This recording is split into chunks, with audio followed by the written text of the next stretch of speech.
Finally mga idol, dumating na rin yung insoles na in-order ko. Ito nga mga idol, ang Bounce DIY Performance Insoles.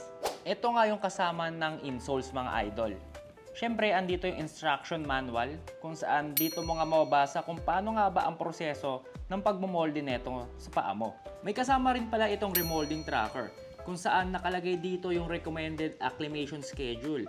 May kasama na rin pala itong foot mold mga idol. Hindi lang yon dahil meron din itong extra vacuum sealed plastic. Sinamahan din pala nila ito ng wet foot test kung saan dito mo makikita kung anong klaseng paa meron ka. From flat art hanggang high art makikita natin by using this wet foot test. And lastly, ito na syempre yung kanilang DIY Performance Insoles. So basically, bubuhusan mo lang ng mainit na tubig tong container at ilulublob mo ito sa mainit na tubig for 2 minutes. After nga ng 2 minutes mga idol, kukunin mo na ang insoles at ilalatag mo na to dun sa molde. And from there, doon na magsisimula ang molding process. It takes around 1 minute to 2 minutes para talagang mag-mold yung insole sa paa nyo.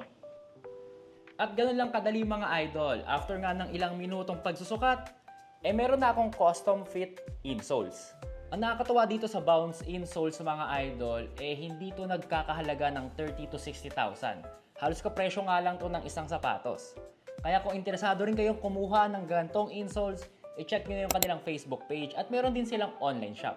Sakto pala mga idol, dahil sa darating na August 8, magkakaroon ng sale tong Bounce insoles. Balita ko, magkakaroon ka ng 2 pair sa price of 1. At kung gusto niyo namang malaman ang performance nitong insoles, stay tuned dahil susubukan natin to for basketball at for running. Ayun lang mga idol, maraming salamat sa panonood. I'll see you guys on my next one.